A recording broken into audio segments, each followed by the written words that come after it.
L'identité visuelle est la base de la stratégie de communication de toute entreprise.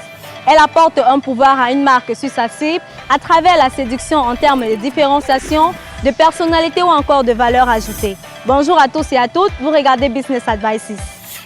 Face aux défis de visibilité à l'ère du numérique et face à une concurrence déchaînée sur le web, l'identité visuelle a pris une importance capitale dans le développement et la pérennité des entreprises. C'est pourquoi le publicitaire américain Leo Burnett disait « Faites quelque chose de simple, de mémorisable, d'agréable à regarder et d'amusant à lire ». Alors, comment attirer l'attention de potentiels clients, assurer votre crédibilité et asseoir votre notoriété face à vos concurrents? Norbert Ilundu, expert en art numérique, vous aide à relever ce défi de création d'une identité visuelle à la fois cohérente, unique et surtout originale. Mais avant cela, notre équipe est allée à la rencontre de Yannick Fodop, professionnel de la communication visuelle. Il nous explique les difficultés que rencontrent les PME dans la création de leur identité visuelle.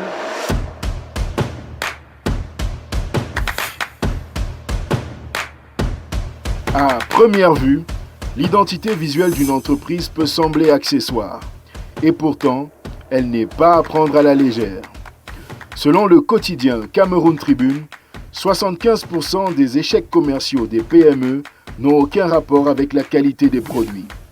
Le problème viendrait plutôt d'un défaut de visibilité marketing des entreprises. Quand les jeunes entrepreneurs se lancent dans le business, ils ont plusieurs défis à relever, à savoir des défis financiers, des défis d'ordre matériel et même des ressources humaines. Et du coup, la question de l'image de marque n'est pas suffisamment mise au premier plan. L'identité visuelle va bien au-delà, n'est-ce pas, de la simple considération du logo. C'est tout un arsenal, c'est-à-dire qui passe par une qualité d'image assez intéressante, de la typographie, de la couleur.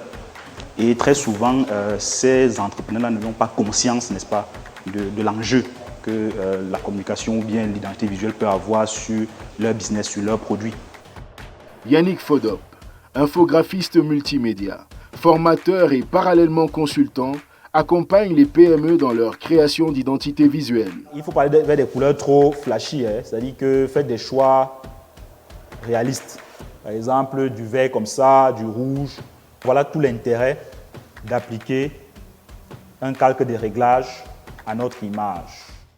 Donc, nous allons passer par une étape d'analyse qui va constituer donc, après le brief client, à produire, n'est-ce pas, l'ensemble des graphismes qui sont liés au domaine d'activité. On va passer par des croquis. Et ces croquis-là peuvent être même validés par le client si on souhaite. Et on a la possibilité, à l'issue de cet élément-là, on a un élément graphique qui est original pour l'entreprise qui est mis en place. Après cet élément, on passe à la conception proprement dite, c'est-à-dire à la production du logo pour l'implémentation sur d'autres supports comme des t-shirts par exemple. L'identité visuelle permet à une entreprise de faire valoir sa marque au travers d'éléments tels que le nom, le logotype, la couleur ou encore la typographie. Ainsi, les visuels choisis par une enseigne doivent être en adéquation avec les valeurs qu'elle souhaite véhiculer. C'est là l'intérêt, en tout cas l'avantage de travailler avec un professionnel. Parce que chaque élément doit pouvoir être justifié. L'usage de la couleur dans un domaine peut être différent dans un autre. Et ça, si vous ne l'avez pas, vous êtes capable de plonger une entreprise simplement sur les choix, n'est-ce pas, négatifs que vous avez fait de la couleur. Vaudrait donc mieux oser, payer le prix pour obtenir de bons résultats, au lieu de chercher des solutions de facilité et demeurer dans la médiocrité.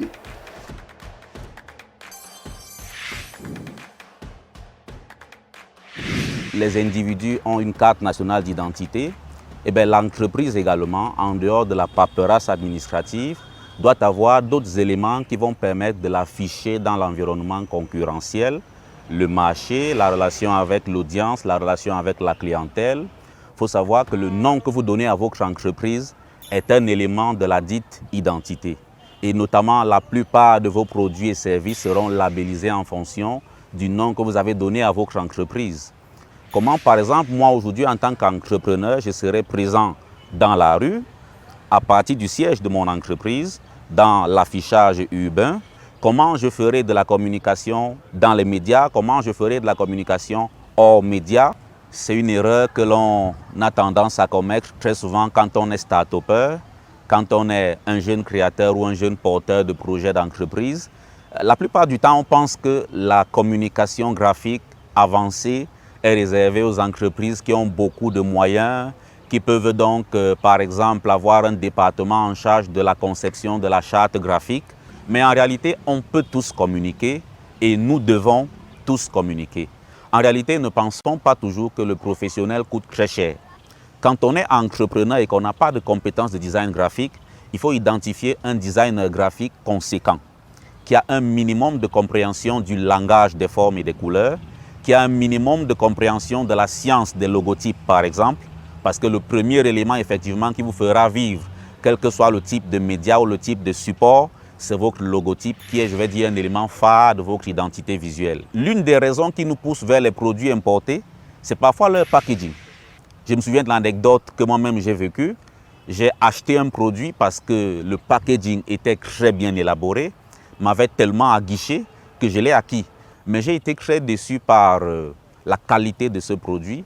Et je me rends quand même que lorsque j'étudie, tant les experts que les consommateurs lambda sont pris au piège. C'est-à-dire qu'en réalité, la communication graphique de nos jours est tellement experte, est tellement forte que toutes sortes de prospects potentiels peuvent être transformés en des clients, en des acheteurs, parce que le design de packaging a été très bien fait. Ne vous essayez pas vous-même tout de suite à concevoir une marque, à concevoir une griffe, à concevoir un logotype et à décliner tous ces éléments d'identité visuelle sur les supports si vous n'avez pas suffisamment d'expertise. Faites-vous accompagner. Et dans ce sens-là, il y a la couleur principale de l'entreprise qu'il faut considérer. En dehors de la couleur principale, les autres pictogrammes. Quel type de produit allez-vous développer? Quel type de service allez-vous vendre? Il faut savoir que pour chacun de ces services-là, ou pour chaque package de services ou de produits, on peut concevoir une griffe, on peut concevoir un label, on peut concevoir des pictogrammes qui vont permettre de les afficher, notamment quand on va arriver aux déclinaisons comme le design de packaging et autres. Sachons nous faire accompagner par ceux qui ont l'art de concevoir la dite charte graphique et qui vont donc anticiper toutes les déclinaisons multi-supports ainsi que tous les types de médias sur lesquels on va souvent retrouver afficher votre entreprise. Vous l'avez compris, l'identité visuelle doit refléter l'âme d'une entreprise. Alors, travaillez la vôtre. On se retrouve très prochainement pour une nouvelle édition de Business Advices. Commentez librement ou posez des questions aux adresses et numéros affichés au bas de votre écran. Merci d'avoir été des nôtres. À très bientôt et d'ici là, démarquez-vous.